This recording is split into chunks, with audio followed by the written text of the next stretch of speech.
Avant d'attaquer directement la présentation des différentes macros présentes dans Affinity Photo et celles que nous allons pouvoir construire pour gagner du temps, que ce soit en retouche photo ou même en composition en général, eh bien nous allons voir justement le système de macros. Si vous connaissez un petit peu Photoshop, l'équivalent c'est ce que l'on appelle les actions ou anciennement les scripts. Pour faire apparaître le menu, il vous faudra venir tout simplement dans Affichage, Studio, et vous avez ici Macro. Et je vous invite dans le même temps à venir afficher également la bibliothèque. Qu'est-ce que la bibliothèque? Je vais l'ajouter ici avec les macros. C'est tout simplement en fait l'endroit où vont être enregistrées toutes les macros que vous allez réaliser.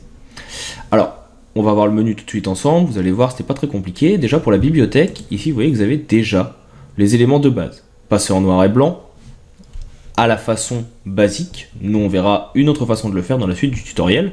Un retournement horizontal ou vertical, c'est l'équivalent d'un CTRL-T et un flip horizontal ou un flip vertical, ou convertir. C'est dans le menu défaut. Si vous cliquez ici, vous voyez que ce menu défaut, vous pouvez venir le renommer, le supprimer ou bien exporter ce qu'il y a dedans. Si vous venez cliquer en haut ici, vous avez également la possibilité de venir créer des catégories. Je vais le faire tout de suite, tout simplement parce qu'on les utilisera au cours de ce tutoriel. Et cette macro, ce fichier qui vient de se créer, je vais le renommer et on va l'appeler bien temps. Il contiendra les 10 actions de ce tutoriel que je vous exporterai et que vous pourrez bien sûr réutiliser au besoin.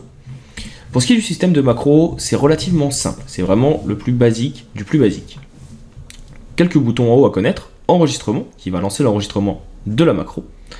Arrêter l'enregistrement, lecture. Ici, réinitialisation. Ajouter à la bibliothèque qu'on vient de voir. Exporter ou importer. Importer, c'est pour venir importer des macros au format AF macro, donc Affinity Photo, tout simplement. Et maintenant, si vous créez une macro, je vais juste venir ici, cliquer sur enregistrer. On va dire que la macro, ça va être sélectionner ici et créer un carré.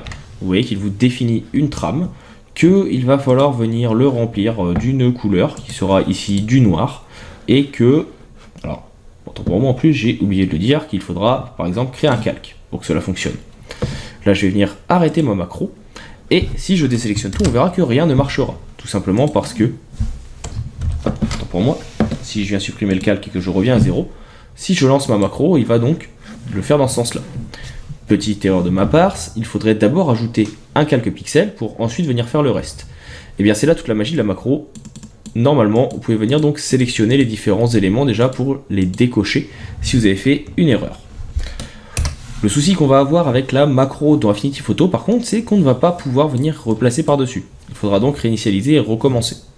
Par contre, vous voyez donc que vous pouvez activer ou non les éléments de cette façon. Ici, si je supprime tout, que je dis que je ne veux pas d'ajout de pixels et que je lance lecture. Alors déjà, je vais faire un CTRL-D qui va me permettre de supprimer ma sélection. Et donc que je lance lecture, et bien vous voyez qu'il n'a pas créé la dernière action, le calque. Ça vous permet de faire un pré-tri sur ce que vous souhaitez. À savoir également, là je viens de recocher, certains éléments ici auront modifié.